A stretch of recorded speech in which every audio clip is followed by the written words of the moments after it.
예수 제자 훈련원에 갔는데 마당 한켠에 코스모스가 이렇게 자생으로 자라나서 피었어요. 작년에는 그 한나무였는데 올해는 아주 그 주변이 그 한나무 때문에 주변이 아주 코스모스가 상당히 많이 피었더라고요. 가만히 쳐다보고 있으니까 바람에 날려서 그 시들은 코스모스들이 이제 이파리가 날아가기 시작하고 꽃이 쓰러져 가요. 참 청초하고 아름다운 코스모스 아닙니까? 마음이 섭섭하더라고요. 안타까움도 있고. 그러면서 그 시들어 떨어지는 코스모스 꽃 자세히 보니까 그 뒤에 수십 개 수백 개의 그 씨앗들이 열매들이 있어가지고 까맣게 있더라고요. 제가 그것을 보면서 우리 교회들을 생각을 해봤습니다.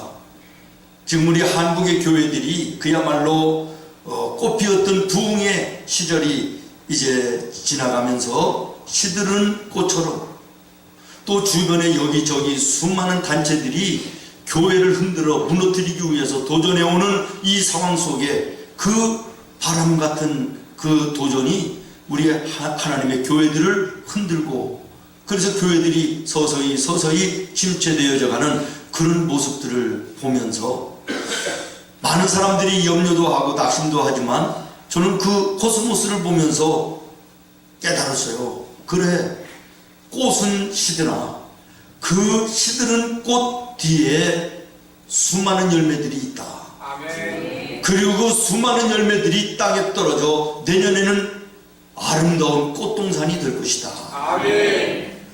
오늘은 우리 교회들이, 우리 성도들이 교회답게 성도답게 살지 못함으로 세상의 지탄을 받고 조롱거리가 되고 가장 어려운 이때를 우리 교회들이 지나가고 있으나, 그러나 그 부흥의 꽃이 시든다고 해서 없어지는 것이 아니라 그 뒤에 열매가 있어 나중은 더 심히 풍성하게 되는 하나님의 교회의 부흥의 역사들이 일어날 것이다. 아멘. 저는 그렇게 될 줄로 믿습니다. 아멘. 여러분, 물론 우리가 부족한 부분도 있고 잘못한 부분도 있고요, 또 죄진 부분들도 틀림없이 있습니다.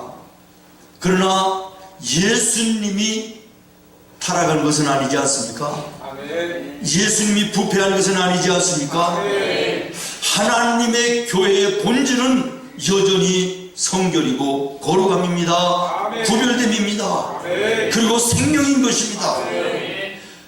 예수 잘 믿는, 잘 못 믿는 우리가 잘못 신앙생활을 해서 세상의 염려거리가 되는 것이지, 교회는 여전히 거룩한 곳이다. 아멘. 여전히 하나님이 계신 것이며 아멘. 이 시대의 소망이 교회인 것이에요. 아멘. 저는 오늘 우리 교회 32주년을 지나면서 한국 교회에, 우리 생문의 교회가 어떤 영향력을 끼치는 교회가 되어야 될 것인가를 많이 묵상하고 생각합니다. 크지 않은 교회를 할지라도 우리 교회에 예수의 생명이 계시다면, 아멘.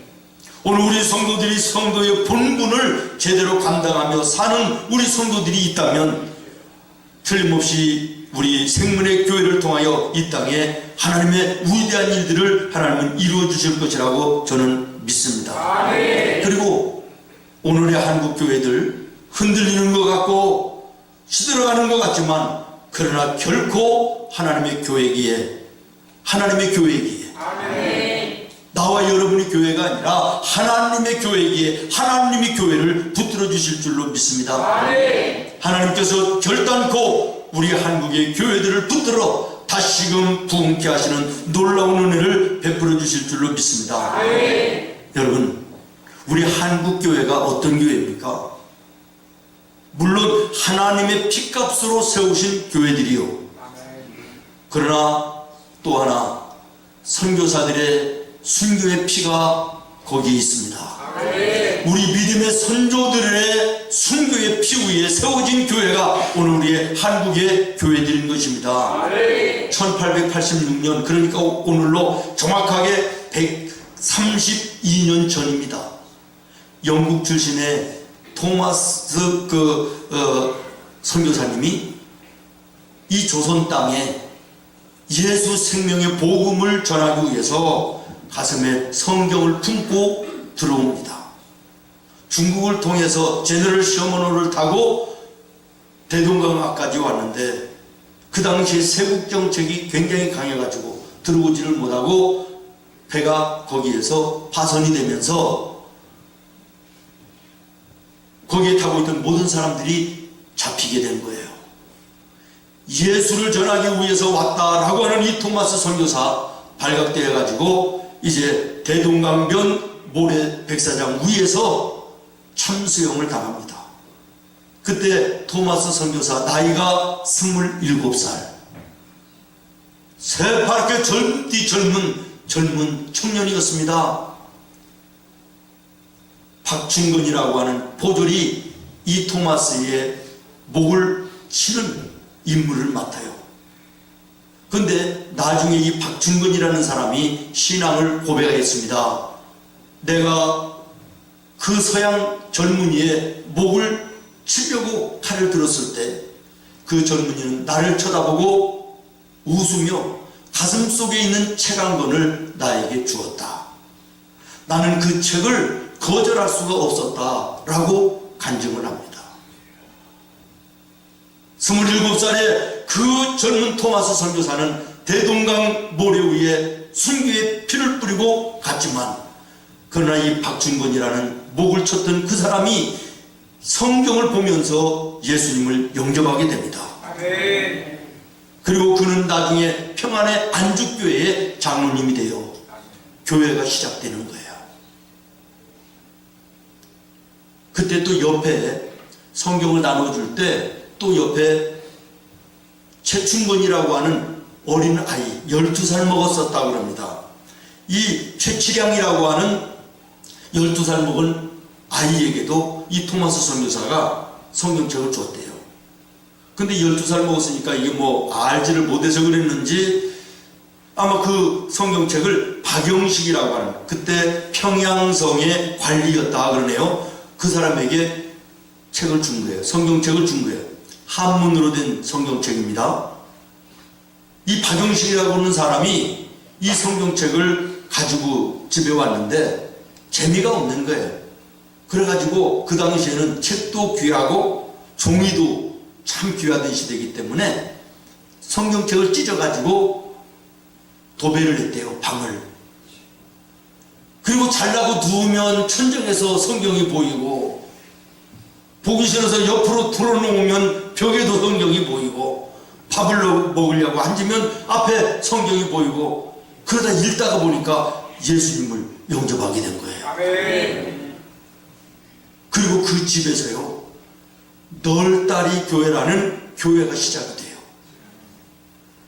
그리고 이 널다리 교회가 부흥해서요, 장대연 교회라고 하는 한국 교회 역사에 큰 획을 그은 교회가 돼요. 장대연 교회 말이죠. 우리나라의 최초의 부흥사였던 길선주 목사님이 나오고요. 1907년도에는 평양 대부흥성회가 그 장대연 교회에서 일어나서 그 부흥의 운동이 오늘까지 한국교회에 영향을 미치고 있다는 사실을 여러분 아십니까? 그리고 이 장대연 교회가 또 부흥해서 여러 개 교회를 지방마다 개척을 하는데, 또 평양에 여러분 우리가 잘 아는 산정연 교회가 개척이 돼요. 산정연 교회 그러면 주기철 목사님 아닙니까? 주기철 목사님, 순교자 주기철 목사님. 그리고 그 교회 장로님이 우리가 잘 아는 조만식 선생님이에요. 산정연 교회에 담임하시던 이 주기철 목사님, 신사참배 거부하다가 감옥에 투옥이 되지요. 하루는 일본 순사들이 주기철 목사님을 마당으로 끌고 나와서 산정교회 성도들을 다 그 마당에 모이게 하고 널빤지 위에 대못을 수도 없이 박아가지고 맨발로 그 위를 걸어가게 하는 고문을 하는 거예요. 예수 믿으면 이렇게 된다. 신사 참배하지 않으면 너희들도 이렇게 된다. 보여주는 거예요. 얼마나 안타까운 마음으로 성도들이 목사님의 그 모습을 바라봤겠습니까? 주기철 목사님이 성도들을 향하여 그때 이렇게 얘기하셨답니다. 나 주기철을 바라보고 주기철을 생각하지 마십시오. 십자가 위에서 피 흘리신 예수님을 생각하시기를 바랍니다. 오직 여러분은 예수님과 약속한 믿음이 흔들리지 않기를 바랍니다. 그리고 그 모두를 걸으셨다라는 거예요. 그리고 나서 며칠 후에 순교당하기 전에 사모님이 면회를 갔는데 사모님에게 이렇게 얘기하셨답니다. 여보, 나는 하나님 앞에 가면 조선에 있는 교회들을 위해서 기도할 것이오. 당신도 기도해 주십시오. 여러분, 우리 한국의 교회들이 이 핏값 위에 세우신 거 아닙니까? 오늘 이 세상이 아무리 어떤 세력으로 교회를 흔들고 무너뜨리려 할지라도 하나님의 교회는 하나님의 교회이기에, 예수님의 핏값 위에 세워진 교회이기에, 선교사님들과 우리 믿음의 선교들의 순교의 피 위에 세워진 교회이기에 해할 자가 없는 줄로 믿으시기를 바랍니다. 사도행전 20장에 보면 28절에 하나님의 핏값으로 세워진 것이 교회라고 말합니다. 여기서 하나님의 피라는 게 무엇입니까? 곧 독생자 예수 그리스도의 십자가의 피를 말하는 것입니다. 십자가에서 우리 죄를 대속하기 위해서 흘리신 보혈, 그리고 그 보혈 위에 세워진 하나님의 교회, 하나님이 붙드십니다. 하나님이 책임져 주실 것입니다. 그러므로 하나님의 교회에는 생명이 있습니다. 여러분, 구약의 성경들을 보십시오. 창세기 9장, 레위기 17장, 민수기서 모든 말씀 속에 피는 생명임을 말합니다. 예수님의 십자가의 보혈 위에 세워진, 핏값으로 세워진 교회, 다시 말하면 이 교회에는 생명이 있다라는 것입니다. 어떤 죄든지 어떤 잘못이든지 어떤 더러운 것이든지 가지고 있을지라도 하나님의 성전에 올라와 예수 그리스도를 영접하기만 하면 모든 죄가 깨끗하게 사함받고 영원한 생명을 얻는 생명이 여기에 있음을 믿습니다. 예수 십자가의 보혈 능력입니다. 예수 십자가의 보혈 우리의 생명입니다. 예수님이 말씀하셨습니다. 내가 생명의 문이다. 요한복음 10장 9절에 예수님이 말씀하십니다. 내가 생명의 문이다. 나로 말미암아 들어오면, 하나님의 성전에 들어오면 생명을 얻고, 들어가면 나가며 세상을 이길 수 있는 생명의 꼴을 너희가 얻게 될 것이다. 사랑하는 성도 여러분, 예수님의 십자가의 보혈을 다시 한번 우리의 마음속에 품는 은혜가 있기를 예수님의 이름으로 축원합니다. 예수님의 십자가의 보혈은 생명입니다. 영원히 사는 구원입니다. 미국의 어느 대학에 다이빙 코치가 있었는데요. 하루는 너무 답답하고 또 생각하는 대로 되지 않는 문제 때문에 고민하고 괴로워서 답답한 마음을 가지고 밤 12시가 넘었는데, 아유, 시원한 물에 한번 다이빙을 하고 나면 좀 개운해지지 않을까, 이런 마음이 들어서요, 수영장에 다이빙대에 올라갔다는 거예요. 뛰어내리려고 그러는데 저 맞은편 벽에 십자가가 선명하게 보이면서 예수님의 흘리신 보혈이 흐르는 것이 보였다는 거예요. 깜짝 놀랐어요. 내가 예수님을 멀리하고 죄 짓는 삶을 내가 살았더니 하나님께서 나를 다시 부르시는구나. 그 순간에 그 앞에 그 다이빙 때에서 뛰어내리려고 그러다가 무릎을 꿇고 하나님께 기도하며 회개했다는 것입니다. 하나님, 내가 예수님을 떠나 죄 짓는 삶을 살았음을 용서하여 주십시오. 내게 오늘 십자가를 보여주심을 나를 부르시는 하나님의 은혜임을 내가 믿습니다. 거기에서 하나님께 눈물로 기도하여 회개하고 평소에 잘 불렀던 찬송 예수 나를 위하여 십자가를 질 때 세상 죄를 지시고 고초 당하셨네. 할렐루야. 마음이 얼마나 시원해지는지 뛰어내리지 않고 숙소로 들어와 편안하게 잠을 잤다는 거예요. 그리고 이른 아침 새벽에 학생들을 훈련시키기 위해서 수영장에 나가보니까요, 수영장 밑에 물이 하나도, 그 전날 저녁에 청소하시는 분이 청소를 한다고 수영장의 물을 다 빼놔버린 거예요. 만약에 어제 저녁에 자기가 그 다이빙 때에서 뛰어내렸으면 어떻게 됐겠습니까?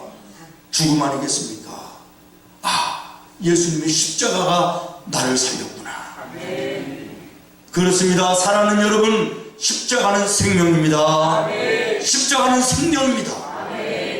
여러분, 세상의 돈, 세상의 명예, 세상에 어떤 거 붙들려고 애쓰지 마시고 십자가 붙들으셔야 됩니다.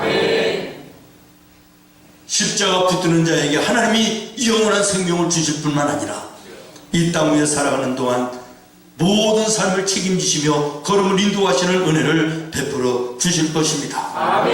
또 하나, 교회에는 화평이 있습니다. 예수님이 십자가를 지심으로 나와 여러분의 죄를 사하시고 하나님과 원수되었던 나와 여러분을 화평케 하셨습니다. 이것이 구원입니다. 하나님의 성전에 들어오는 자에게 하나님께서는 예수님을 만나게 하시고 예수님의 십자가의 보혈로 모든 죄를 사하시고 하나님과 우리를 화평하게 하시는 화평 가운데 구원을 주십니다. 하나님의 성전에 이 은혜가 예배하는 오늘 나와 여러분 모두에게 있기를 예수님의 이름으로 축원합니다. 그리고 이 화평케 된 자들은 또한 모든 사람과 더불어 화평하는 은혜의 삶을 살게 하시는 것입니다. 여러분, 악한 마귀는 우리를 분열하게 해요. 사람과 사람 사이를 이간시켜요. 가족 간에도 부부 간에도 틈타고 들어가 멀리 떨어뜨려 놓으려고 하는 것이 이게 악한 마귀들이 하는 일이에요. 그러나 하나님의 성령 예수님의 십자가의 보혈은 분열된 것을 하나 되게 하는 것입니다. 미워하고 증오하는 것을 녹여 사랑하게 만드는 것입니다. 그래서 예수님의 십자가는 화목입니다. 화평인 것입니다. 오늘 하나님의 교회 안에는 화목이 있습니다. 화평이 있습니다. 이 은혜가 나와 여러분에게 있기를 예수님의 이름으로 축원합니다. 하나님의 교회에는 희생이 있습니다. 예수님이 이 땅에 오신 목적이 나와 여러분을 위하여 당신의 목숨을 희생하기 위해서 오셨습니다. 여러분, 죽기 위해서 오는 사람이 어디 있습니까? 죽기 위해서 오는 사람이 어디 있습니까? 예수님은 죽으시기 위해서 나와 여러분을 위하여 희생하기 위해서 이 땅에 오셨고 그 삶 자체가 섬김이며 봉사요 헌신이요 마지막에는 오신 목적 희생을 통하여 우리를 살리시고 돌아가십니다. 아멘. 아멘. 사랑하는 성도 여러분, 오늘 하나님의 교회에 희생이 있어야 되고요. 나와 여러분의 삶 속에 섬김과 봉사와 헌신과 희생이 있어야 되는 것입니다. 오늘 저녁 찬양 예배는 우리 젊은 청년대학부의 헌신 예배가 준비되어 있습니다. 지난 한 달 동안 우리 젊은 청년들이 기도하며 준비했습니다. 지난 한 주간은 작정하며 새벽 예배를 드리며 헌신 예배를 준비했습니다. 무엇 때문입니까? 나를 위하여 희생하신 예수님의 삶을 내가 이 땅 위에 살리라고 하는 거룩한 결단이며 거룩한 결심인 줄로 믿습니다.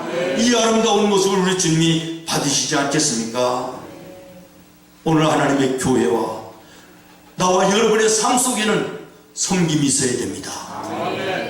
예수님이 그렇게 사셨기 때문입니다. 봉사가 있어야 됩니다. 헌신이 있어야 됩니다. 예수님이 그렇게 사셨기 때문입니다. 내가 이웃을 위하여 하나님을 위하여 헌신하고 희생하는 것이 있어야 됩니다. 왜 그렇습니까? 예수님이 그렇게 사셨기 때문에 그렇습니다.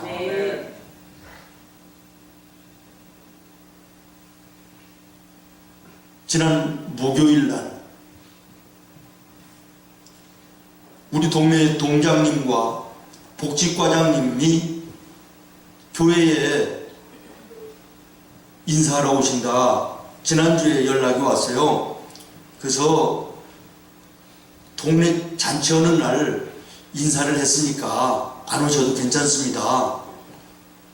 전화만 해주신 것도 감사합니다. 그랬더니 동장님이 뭐라고 하냐면, 아닙니다. 목사님 꼭 한번 가서 교회도 보고 목사님 한번 만나 뵙고 싶습니다. 제가 부임을 해가지고 왔는데 이 중동의 역사를 쭉 이렇게 훑어보다가 보니까 생문교회가 지역사회를 위해서 너무나도 많은 일을 해요. 꼭 한번 가서 뵙고 싶다 그래요. 복지과장도 부임을 이제 막 해왔는데 이분은 또 예수를 잘 믿는 집사님이래요. 그래서 목사님을 한번 꼭 뵙고 싶다 그런대요. 교회를 한번 꼭 가보고 싶다 그런대요. 그래서 제가 그러시다면 한번 오시라 그래가지고 지난 목요일 날 나는 두 분만 오실 줄 알았더니 우리 동네 살림을 전부 다 하는 자치위원장도 오시고 복지과 직원들도 오시고 여러 명이 함께 오셨더라고. 얼마나 감사한지. 그러면서 그 자치위원장은 우리 동네에 오래 사신 터줏대감이고 또 복지과 직원 중에 여자분이 계신데 우리 동네에서 오래 사셨대요. 우리 생물교회가 하는 일들을 처음부터 지금까지 보고 있다는 거예요. 그러면서 그 전에 교회에서 초청해서 동 직원들과 통장님들을 대접할 때 자기도 와서 점심을 먹었는데 얼마나 맛있게 먹었는지 지금도 기억이 난다고 그러시더라고. 얼마나 감사한지. 오늘 하나님의 교회가 우리 성도들이 정말 믿음의 성도들처럼 교회처럼 살 수 있음이 은혜인 줄로 믿습니다. 우리의 작은 섬김이 아름다운 소문이 되어 예수 그리스도의 사랑과 향기가 되는 예수님의 전도지가 되는 놀라운 역사가 나타나는 줄로 저는 믿습니다.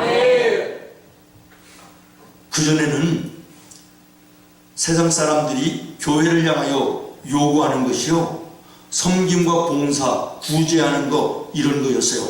그런데 이번에 그 통계 속에 조사된 내용을 보면서 깜짝 놀랐습니다. 지금은 사회가, 세상 사람들이 교회와 우리 성도들에게 요구하는 것이 봉사, 섬김, 구제 이것이 아니라는 거예요. 윤리.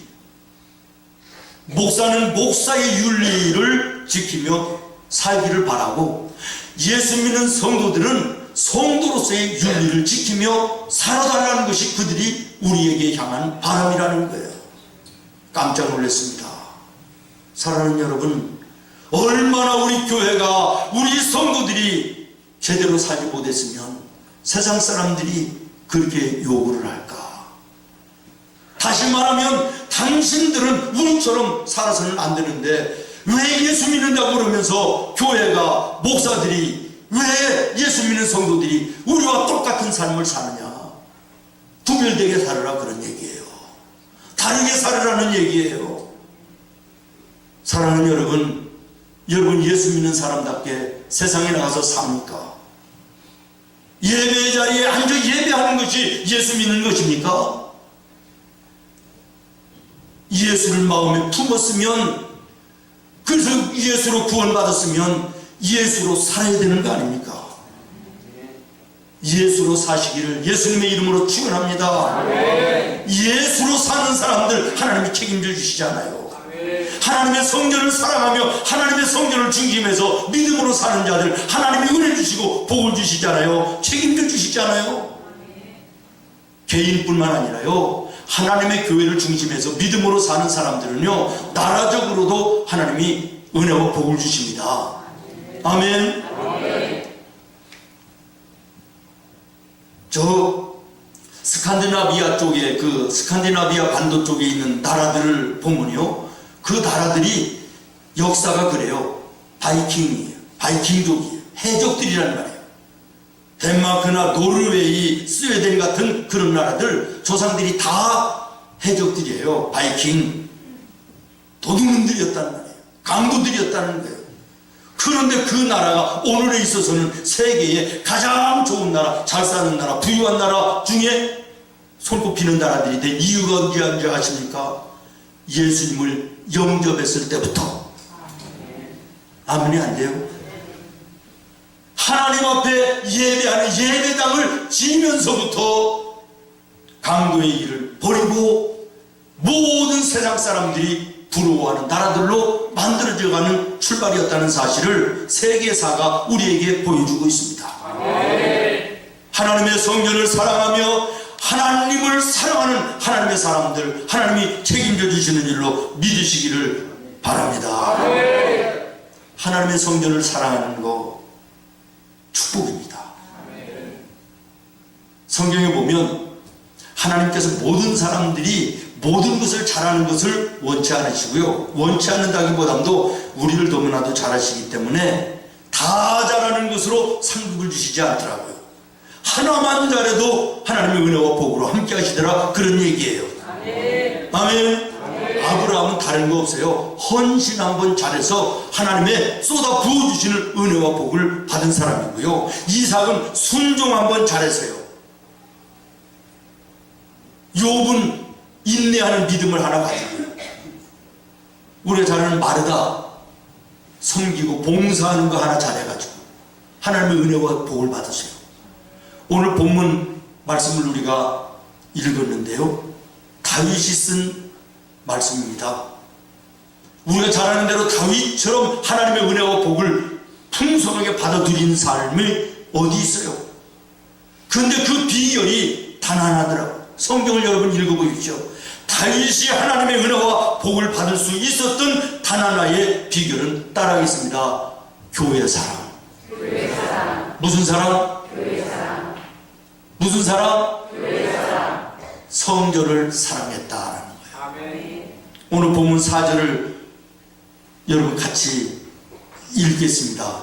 시작. 내가 여호와께 바라는 한 가지 일, 그것을 구하리니 곧 내가 내 평생에 여호와의 집에 살면서 여호와의 아름다움을 바라보며 그의 성전에서 사모하는 그것이라. 아멘. 아멘. 아멘. 하나님의 성전을 사모해서 내가 하나님의 성전에 머물며 하나님께 예배하고 하나님께 영광 돌리는 삶을 사는 것이 나의 소원이라는 거예요. 여러분의 소원은 무엇입니까? 여러분의 소원이 무엇입니까? 다윗은 하나님의 성전을 사랑했습니다. 하나님의 성전을 사랑하는 그에게 하나님이 함께 하셨습니다. 은혜와 복으로 그의 인생을 충만하게 하시는 은혜를 베풀어 주신 줄로 여러분 믿으시기를 바랍니다. 다윗이 고백합니다. 예루살렘을 위하여 평안을 빈다. 예루살렘을 사랑하는 자는 형통하리로다. 예루살렘이 어디입니까? 하나님의 교회가 있는 곳이에요. 다시 말하면 하나님의 교회를 위하여 기도하여 교회에 평안이 있기를 기도하라. 하나님의 교회를 사랑하라. 그러면 하나님이 형통케 하실 것이다. 다윗은 하나님의 성전을 얼마나 사랑했는지 이렇게 고백합니다. 하나님, 내가 하나님의 성전에 하루를 사는 것이 세상에 부귀영화를 누리며 천날을 사는 것보다 나는 더 사모합니다. 부잣집에 사내짐이 쌓아놓고 먹고 마시고 즐기는 것보다 나는 하나님의 성전에 문지기로 사는 것이 더 좋습니다. 성경 시편을 읽어보십시오. 곳곳마다 다윗은 하나님의 성전 사랑입니다. 사랑하는 여러분, 하나님의 성전을 사랑하시기를 바랍니다. 하나님이 함께 하시는 자리 아닙니까? 하나님이 만나주시는 자리 아닙니까? 나아가서 예배당만 교회가 아니라 여러분 자신이 교회임을, 성전임을 기억하시기를 바랍니다. 여러분의 마음속에 계신 주님을 사랑하시기를 바라요. 그 사랑함이 하나님이 나와 함께 하시는 은혜가 되는 줄로 믿으시기를 바랍니다. 하나님의 성전을 중심하여 하나님의 성전을 사랑하는 자에게 오늘도 하나님은 함께 하십니다. 은혜와 복으로 넘치도록 채워주십니다. 말씀을 마치면서 한 가지만 더 말씀을 드리도록 하겠습니다. 2차 세계대전에 독일과 영국이 싸움을 합니다. 독일의 히틀러가 국민들 앞에 선포합니다. 일요일날 예배는 무슨 예배냐? 예배당 문 걸어 잠고 다 공장으로 가서 폭탄알을, 대포알을 하나 더 만들어라. 이것이 우리가 승리하는 길이다. 교회들이 문을 잠고 성도들이 공장에 가서 대포알을 만들었답니다. 그런데 영국은 하나님의 날이다. 공장들의 문을 닫아라. 관공서도 문을 닫아라. 심지어는 신문 배달까지 그날은 금하게 하고 성전에 온 가족이 올라가 예배하며 기도하라. 하나님이 함께 해주실 것이다. 여러분, 결과가 어떻게 됐습니까? 세계 역사가 우리에게 증명합니다. 영국이 승리한 줄로 믿습니다. 다시 말하면 기도하며 하나님의 성전을 중심해서 예배하는 자들을 하나님께서 이기게 하신다라는 것입니다. 믿습니까? 하나님의 성전을 사랑하며 하나님께 예배하고 하나님께 무릎 꿇어 기도하는 하나님의 백성들에게 오늘도 살아계신 하나님이 함께 하십니다. 삶을 책임져 주십니다. 의의 길로, 승리의 길로 인도하여 주실 줄로 믿습니다. 기도하겠습니다. 주님,